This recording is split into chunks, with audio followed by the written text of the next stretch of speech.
Permítame enlazar una comunicación con la doctora Eunice Rendón Cárdenas. Ella es coordinadora de la Agenda Migrante, experta en todos estos temas.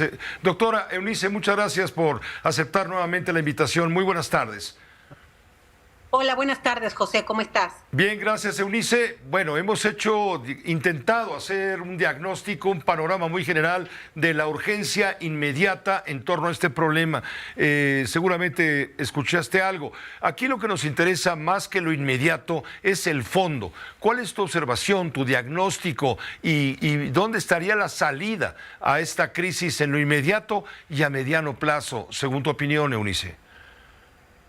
Bueno, yo creo que el trasfondo de esto es que los flujos migratorios siguen siendo muy importantes y creo yo que van a seguir incrementando este año. Vamos a cerrar un 2023 con un flujo mayor que el año pasado. Hay que recordar que hubo 2.7 millones de detenciones por parte de la patrulla fronteriza en 2022 y yo creo que este año se va a superar esa cifra. Lo mismo lo que veíamos de la Comisión Mexicana para el Refugio, pues vamos a llegar casi a 150,000 solicitudes de refugio, pero sin tener claro cuáles son las políticas y acciones para integrar de manera adecuada a las y los migrantes. ¿Qué hay más allá de la militarización, de la securitización y de la amenaza? Y creo que eso es lo importante y el tema realmente de fondo. Otra cosa importante, Pepe, a mencionar es, bueno, vemos muchas unidades familiares, vemos también cada vez más a personas, por ejemplo, de África, seguimos viendo a muchos migrantes de Cuba, de Haití, incluso el presidente Biden el día de ayer mencionaba que hay que ir a Haití a llevar a cabo varias acciones por esta migración que se sigue viendo de forma constante desde hace un par de años. Lo mismo, Venezuela sigue siendo un punto de empuje porque siguen ahí toda la presencia de factores también de riesgo en estos países y asimismo se han ido uniendo otras nacionalidades como es el tema, por ejemplo, de Ecuador, ¿no? O el tema también de Perú, en fin. Entonces lo que yo veo es una gran afluencia que al final los flujos van a seguir aumentando. Solamente disminuyó en mayo y junio por esta terminación del título 42 y por todas las amenazas que hubo y todo el despliegue de autoridad al sur de Estados Unidos. Entonces, fue una baja momentánea, sí de casi el 50%, pero solamente durante mayo-junio. Otra vez vemos que empieza a aumentar porque ya los traficantes están volviendo a decirle a la gente que va a poder ingresar. En fin, y los esfuerzos que estamos viendo al final, por ejemplo, incluso el gobierno de Estados Unidos con el tema político, parece que hay una presión de Biden que ha cambiado el discurso que tenía de mayor apertura con los migrantes al inicio, ahora un discurso mucho más moderado, incluso pidiendo recursos al Congreso pues para tener mayor securitización en la frontera, ni que hablar de los políticos de republicanos, ¿no? Que cada uno presume pues, ser más racista que el otro y pretenden ser los candidatos de ese partido. Y bueno, del lado mexicano yo creo que también estamos cediendo a ciertas presiones estadounidenses de cara a las elecciones en 2024. Es decir, el factor migrante, la ola migrante incide en lo político en ambos países. Estados Unidos está empezando a recibir la oleada, ya no saben tampoco qué hacer.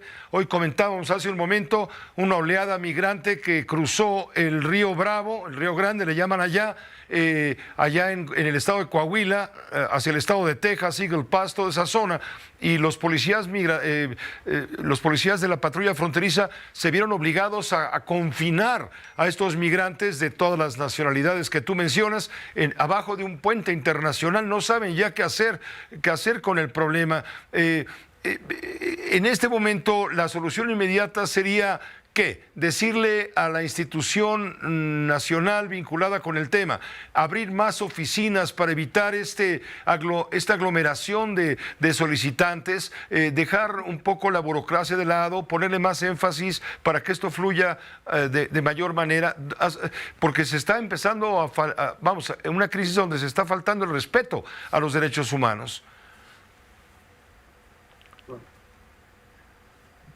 Mira, yo creo que son varias cosas urgentes de hacer. Como tú bien dices, que las autoridades trabajen también de manera conjunta. Muchas veces el Instituto Nacional de Migración y la Comisión Mexicana para el Refugio pues trabaja cada quien por su lado, y creo que una situación como la que tenemos frente pues requiere echar mano a ambas instituciones y, como dices, quizá abrir en unos puntos en donde, de hecho, eso es lo que pasó con el tema de la Comisión Mexicana para el Refugio el día de hoy, derivado de la crisis de ayer. Hoy el Instituto Nacional de Migración tuvo que ir también, pues echar mano ahí en Tapachula, pero podríamos hacerlo de una manera más organizada en diversos puntos del país. Eso por un lado. Por el otro lado, yo creo que tiene que enfatizarse la colaboración internacional para atender este tema de una forma más inteligente. Estados Unidos está pensando solo en soluciones de securitización, de amenaza y de frontera, sin pensar pues que también tiene que ver cómo aprovechar ahora sí que la ola migratoria para varios sectores en su país que lo requieren.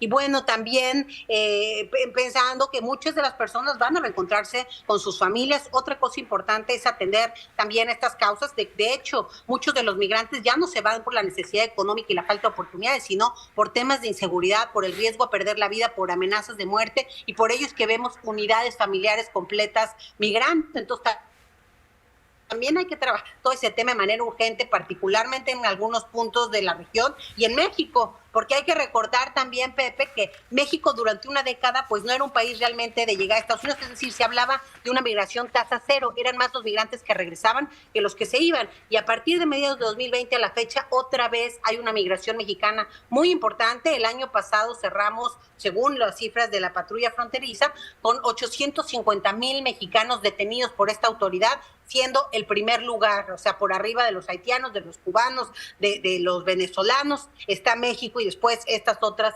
nacionalidades. Entonces yo creo que también ir a estas causas emergentes, a estas causas que generan pues mucho, ahora sí que mucha migración, también es importante atender. Te agradezco mucho, doctora, te agradezco, Eunice, la oportunidad de poder escuchar tu diagnóstico, tu punto de vista y tu análisis al mismo tiempo. Muchas gracias, Pepe. Hasta luego. Buenas noches. Buenas noches, gracias. Es la doctora Eunice Rendón Cárdenas. Ella es coordinadora de Agenda Migrante. Mire,